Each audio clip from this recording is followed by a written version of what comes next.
Hello everyone, welcome to गणित विज्ञान classes. Student, आज हम करने जा रहे हैं साइंस का बहुत ही इंपॉर्टेंट क्वेश्चन जो प्रीवियस ईयर में पूछा गया है, right? So here is the question. क्या है इस क्वेश्चन में? Which of the following types of forces in nature. तो नेचर में कौन कौन सी फंडामेंटल फोर्सेज है जो पाई जाती हैं? Number 1 is gravitational, number 2 is electromagnetic, and number 3 is strong nuclear forces, and number 4 is weak nuclear forces। तो बताओ इनमें से कौन सा आंसर है जो राइट होगा? Think which of the following type of forces in nature. तो इनमें से कौन सी फोर्सेज हैं जो नेचर में पाई जाती हैं? देखो स्टूडेंट, हमारे पास क्या है? सबसे पहले है ग्रेविटेशनल फोर्सेस। ग्रेविटेशनल फोर्सेस कौन सी होती हैं? Attraction between the masses. जिस भी बॉडी में कोई ना कोई मास है तो उसके बीच क्या होता है? अट्रैक्शन होता है। ग्रेविटेशनल फोर्स क्या करती है? जितने भी प्लैनेट्स हैं हमारे पास, गैलेक्सीज एंड स्टार्स हैं, राइट, इन सबको क्या करती है? बाइंड करने का काम करती हैं।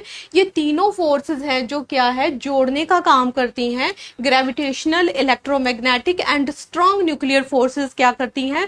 जोड़ने का काम करती हैं। लेकिन वीक न्यूक्लियर फोर्स एक ऐसी फोर्स है न्यूक्लियर फिजन की दुनिया में जो ब्रेक करने का काम करती है, जिसमें क्या होता है? बीटा डिके होता है। तो सबसे पहले हमने देखा कि ग्रेविटेशनल फोर्स जितने भी गैलेक्सीज हैं, स्टार्स हैं, राइट, और प्लैनेट्स हैं, उन सभी को बाइंड करने का, जोड़ने का काम करती है। और इलेक्ट्रोमैग्नेटिक फोर्स क्या करती है? Act between the charged particle. उनको क्या करती है? जो चार्ज पार्टिकल है उनको भी क्या करके रखती है? बाइंड करके रखती है। जैसे कि हमारे पास क्या है? एटम है, और एटम के बीच के जितने भी पार्टिकल्स हैं, मॉलिक्यूल्स हैं, इनको जोड़ने का काम करती है। स्ट्रॉन्ग न्यूक्लियर फोर्स क्या करती है? बाइंड करती है प्रोटॉन एंड न्यूट्रॉन को। जैसे कि हमारे पास ये एक न्यूक्लियस है, न्यूक्लियस के अंदर क्या है? न्यूट्रॉन, प्रोटॉन, इन सभी को बाइंड करने का काम करती है, right. And the fourth is weak nuclear force. Weak nuclear force वही मैंने बताया है कि न्यूक्लियर फिजन की दुनिया में जो ब्रेकेज का काम है वो क्या करती है? Weak nuclear force. जैसे कि हमारे पास क्या है ना, न्यूट्रॉन चेंज हो जाता है किसमें? प्रोटॉन में।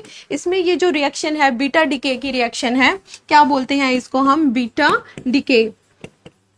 तो इसमें हमारे पास क्या होता है? न्यूट्रॉन है, कन्वर्ट हो जाता है प्रोटॉन में, और प्लस एमिट होता है इलेक्ट्रॉन, प्लस एंटी न्यूट्रिनो इसमें क्या होता है? एमिट होता है, right, anti neutrino. Anti neutrino इसमें क्या हो जाता है? एमिट हो जाता है इलेक्ट्रॉन और एंटी न्यूट्रिनो। तो ये बहुत ही इंपॉर्टेंट रिएक्शन है, राइट। सो ये था एक्सप्लेनेशन किसके बारे में? फोर्सेस के बारे में। तो बताओ इसमें से कौन सा आंसर है जो राइट होगा हमारे पास? D is the right option, क्योंकि ये चारों की चारों फोर्सेस हैं। These are the fundamental forces, gravitational, electromagnetic, strong nuclear and weak nuclear forces. So D is the right option. I hope ये क्वेश्चन आपको समझ आया होगा। तो मिलते हैं नेक्स्ट वीडियो में नए क्वेश्चन के साथ। Thank you for watching.